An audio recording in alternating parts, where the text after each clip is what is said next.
Di video sebelumnya, aku udah nunjukin perjalanan pertamaku ke Armenia. Mulai dari bandara, biaya hidup, penginapan, sampai mengunjungi Khor Virab dengan latar gunung Ararat yang ikonik. Nah, di part kedua ini, kita bakal fokus ke salah satu sisi Armenia yang paling bikin aku takjub. Alamnya. Kita bakal datang ke Symphony of Stones, sebuah formasi batu alam yang bentuknya nggak masuk akal. Rapi kayak hasil pahatan manusia. Padahal ini tuh murni ciptaan alam loh. Bahkan ada cerita dan desas-desus yang mengaitkan tempat ini dengan gunung legendaris Ya'juj dan Ma'juj. Mitos atau fakta? Kita bahas sambil menikmati keindahan alam Armenia secara langsung. Yuk, kita lanjutkan perjalanan kita di Armenia. Let's go!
So these are Hajj cars, the cross and stone. Direct translation: cross and stones, Hajj car. So these are kind of the belonging to Armenian Apostolic Church. The people who want to preach this, the order to preach this, and these are really Magic banget.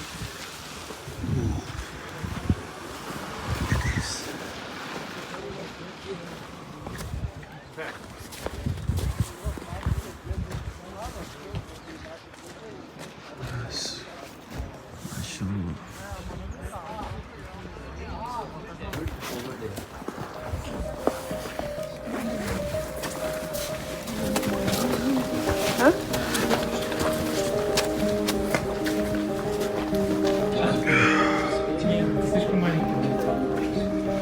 Вот если вот на ту, вот на ту. Вот там. They are the Roman soldier legion.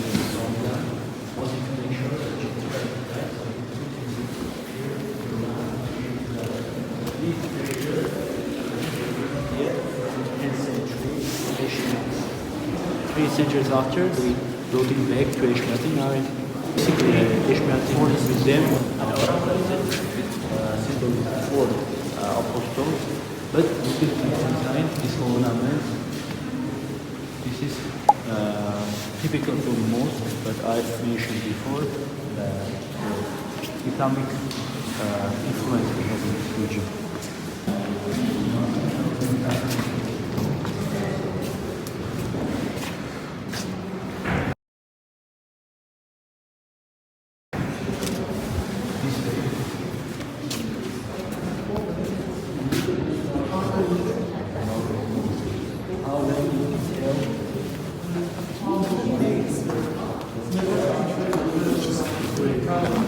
Here to create this, open this, and what kind of a faith in general they have.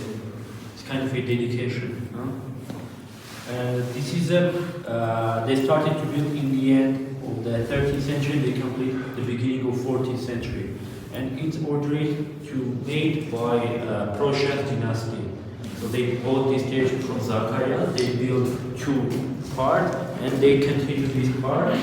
This is their family cemetery. So I'm standing in their house. And this is their marble of Prussia dynasty. are typical for Orthodox Church, not for Armenian. And this is the influence of Georgian Orthodox Church. Because we were working together, for Christianity was worship place of goddess Asti, goddess of water. So, indigenous people keep thinking this is some helpful water, some holy water. If you have kind of illness, it can help you. In fact, this is so sweet, so fresh water. You can try it if you like. This pool, that's why they call this part holy pool. This part of the rock is called holy pool. That's the third altar here. And I said Jesus Christ represents as a grape, and Holy Mother is pomegranate. Pomegranate is a symbol of fertility. So over there we have from four sides symbol of pomegranate. But it's mixed, always mixed with Islamic influence. We now going to second floor. Second level. Red color, and this color they get from insects. From cochinelle, I'm gonna show you. Armenian cochinelle, kind of a different species. Here, they use these insects to get this color, and it was so difficult to get, and it is so important because this has some good quality. 1,000 years still has this color. It's not blue, as you can see, and this color were main color for kings. So, for example, in Roman Empire, the imperators held their clothes in purple color.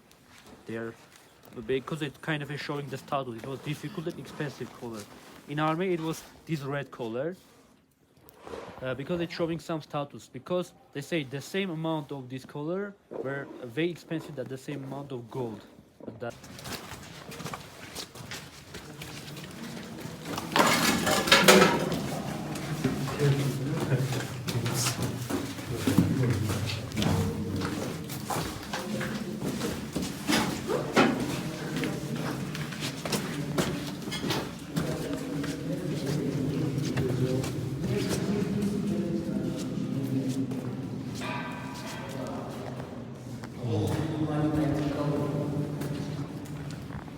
Sekolah. Dia ngomong Biar ini. Jadi mereka percaya kalau sakit dia biar itu Langsung sampai ke Tuhan kan? Iya. graveyard ya, kubur.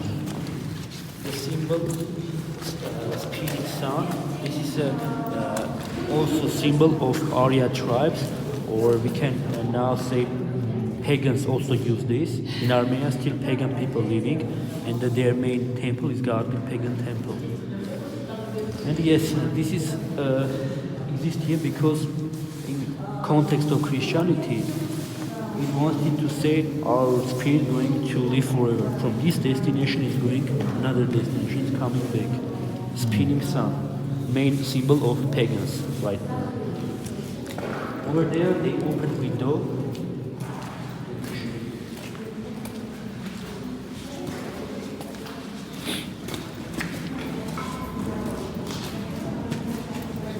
When they were singing here, all of the complex could hear their majestic singing. That's why they opened this. So we just recently been there in the first floor. So this is the second level of that. And from outside you can see one piece of rock. Salah satu yang membedakan ya di Armenia ini, kalau kita lihat salibnya itu dia bercabang gitu atau bermekar gitu ya. Jadi itu memang khas dari salib di Armenia gitu. Nah, kalau lihat batu-batu ini biasa di gereja ada. Secara literal ya artinya ini tuh batu salib gitu ya, batu salib gitu. Dan ini ada banyak ya. Kalau kita lihat di Armenia ini khasnya di Armenia. Kita lagi di Gerhat ini. Kita bakal jelasin juga kalau di Armenia itu gerejanya gereja apostolik. Gereja apostolik itu mereka memiliki pemahaman yang berbeda dengan gereja Ortodoks, Katolik maupun Protestan gitu dalam memahami dari kodrat Yesus gitu. Bahwasanya Tuhan sama manusia itu merupakan satu kesatuan ya. Ini koreksi kalau salah ya. Jadi kalau diibaratkan tuh kayak kopi susu gitu loh, tercampur gitu, tapi kopinya tetap ada, susunya tetap ada gitu, di satu kesatuan. Jadi manusia sama Tuhan itu jadi kesatuan gitu. Kalau dalam pengertian gereja apostolik, ini berbeda dengan pemahaman gereja di Katolik gitu ya, yang memahami bahwasanya kodrat Yesus itu dua kodrat gitu. Jadi manusia sendiri, Tuhan sendiri, sedangkan di apostolik itu satu kesatuan gitu. Nanti keterangannya bakal ditulis di sini ya. Dan kalau kita lihat di atas saya digegar tadi sesuai penjelasan, memang secara arsitektur banyak pengaruh dari arsitektur Islam ya, karena kan ini dikelilingi sama Seljuk, Ottoman, Persian gitu ya. Di bentuk dalamnya itu banyak yang kayak berbentuk kubah. Ini kubah. Lebih kebanyakan itu dengan sendiri gitu. Ini kelebihan satu. Hah? Apanya?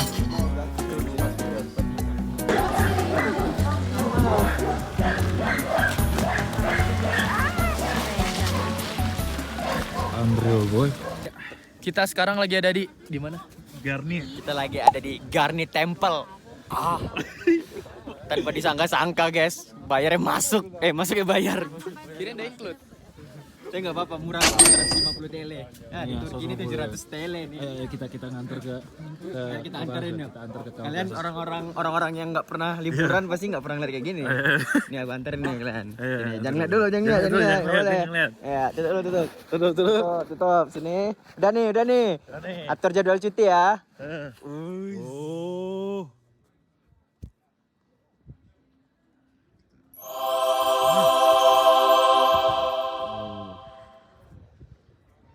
Atur jadwal cuti, berangkat ke Armenia.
Oke, sekarang kita ada di belakang kita ini namanya Garni.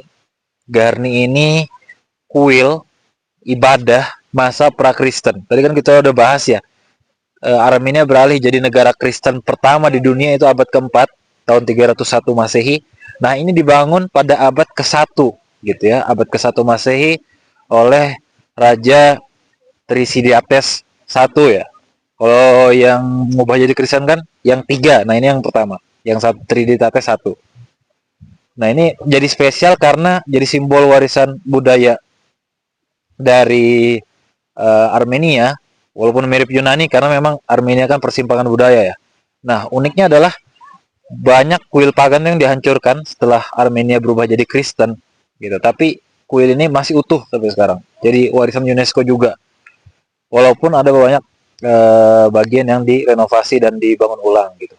Tapi poin utamanya bukan di situ, tapi di pemandangan sekitarnya. Coba lihat. Kita keliling Garni. Ini di samping Garni pas. Kita ke samping Garni pas. Kita lihat pemandangannya, guys. Pemandangannya. Oh.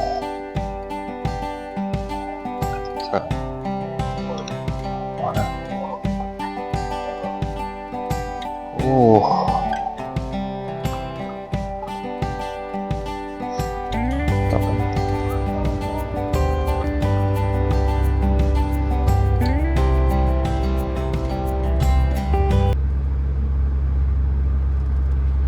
Symphony of Stones terletak di Garni Gorge, sekitar 1 jam perjalanan dari Yerevan.